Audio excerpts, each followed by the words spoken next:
far as we can tell, this was a freak accident and not clear if it was a case of negligence by the helicopter pilot or by anybody at air traffic control. But the diversity-centered policies that Trump exposed the FAA to be pursuing are part of the reason why Americans are having such a fierce rejection of DEI policies. Not just because they're racist and discriminatory, but because they're inherently dangerous.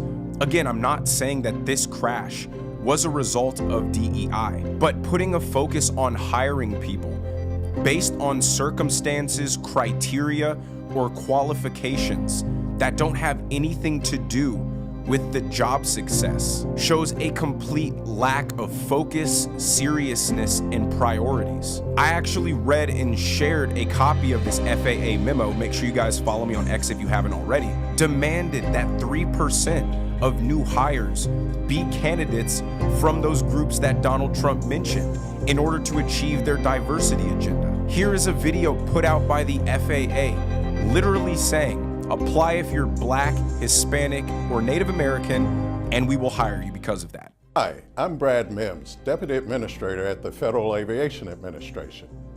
We are looking for the best and brightest to join us as air traffic controllers. We need a diverse group of air traffic controllers to bring distinct perspectives to handle the ever-changing aerospace landscape. I'm calling on students and alumni from HBCUs, Hispanic serving institutions, and tribal colleges to apply now to become air traffic controllers. I don't want anyone interested to miss out on this amazing career opportunity. Make sure you complete your full application during our application window. The short application window ends on May 8th. We need a diverse, next-generation air traffic workforce with people from all backgrounds.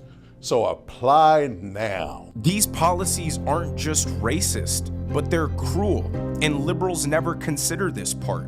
They are robbing the people from these groups of the feeling of achievement, of the feeling of self-worth, that the only reason they've been accepted or given preference is because of a characteristic that is outside of their control and irrelevant to the job. You're telling them they can't compete with their white counterpart and that they need the government to step in and afford them any chance at success, despite the hard work that they put in themselves. But I just wanted to touch on it briefly because it is tragic news and it just exposes how deep this DEI agenda was ingrained throughout corporate America and the government. Now let's move on to these confirmation hearings.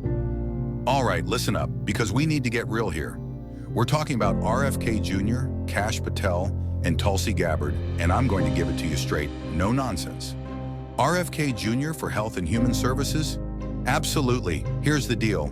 This guy isn't afraid to challenge the establishment. He's got the guts to question the pharmaceutical industry, which is something we desperately need.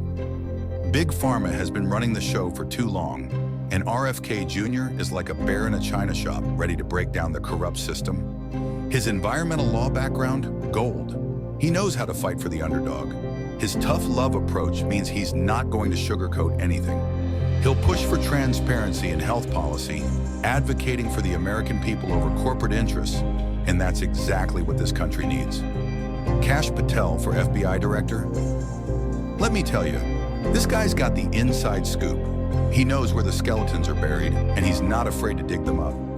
His experience in the Department of Defense and the National Security Council means he's seen the game from all angles. He's like a pit bull. Once he latches on, he doesn't let go until justice is served. His commitment to cleaning house at the FBI isn't just talk. It's a necessary purge to restore integrity and effectiveness to an agency that's been mired in politics. That's the kind of fearless leadership America needs right now. Let's hear from the man himself. This is the type of leadership America needs. Listen up. Simply this. If the best attacks on me are going to be false accusations and grotesque mischaracterizations, the only thing this body is doing is defeating the credibility of the men and women at the FBI. I stood with them here in this country. In every theater of war we have, I was on the ground in service of this nation. And any accusations leveled against me that I would somehow put political bias before the Constitution are grotesquely unfair. And I will have you reminded that I have been endorsed by over 300,000 law enforcement officers to become the next director of the FBI. Let's ask them. Now, the real reason why the Democrat Party is so afraid of Kash Patel is because he was instrumental in uncovering and exposing the weaponization of the CIA, the FBI, and the Department of Justice against Donald Trump. And now there's somebody in charge who's going to proactively clean out this kind of political corruption. And that's why all of the Democrat senators in all of these hearings are so disingenuous and embarrassing, is because they're not trying to be good faith. They're just trying to create a spectacle and create a circus. None of them would vote for Trump's appointees even if they answered all the questions that they wanted them to. Their only goal is to get these people in a gotcha moment or try to drive a wedge between them and Donald Trump. The Democrats find it offensive that Donald Trump is putting people in place who aren't going to undermine him at every turn and are actually going to help implement his agenda. They're so scared of this second Trump presidency because he's much more competent in the workings of the federal government and is picking better people to man his key positions. They expect him to appoint people who are going to obstruct his every move. And you know they're going to keep losing elections because they still don't get it. They still have such a huge misunderstanding of what the mandate of the American people was. Isn't that the truth? Okay, let's move on to the one and only Tulsi Gabbard, a Russian plant to the far left. But the common sense people know she is a true American hero. Tulsi Gabbard as Director of National Intelligence? She's the real deal. Here's what you need to know. Tulsi has been in the military. She knows what it's like on the ground, not just from some cushy office.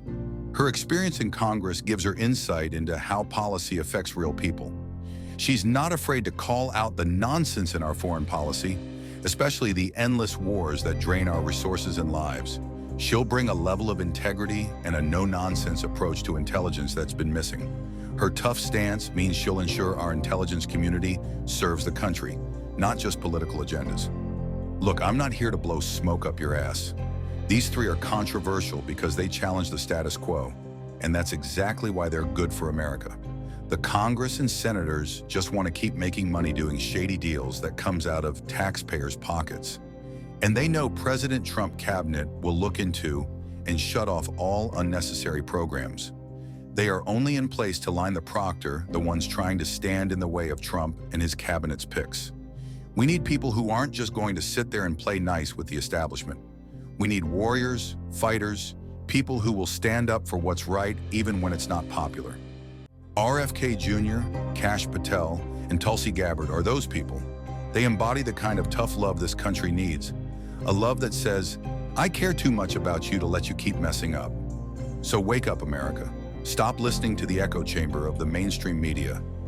These are the people who can actually make a difference, who can bring back some semblance of trust in our government.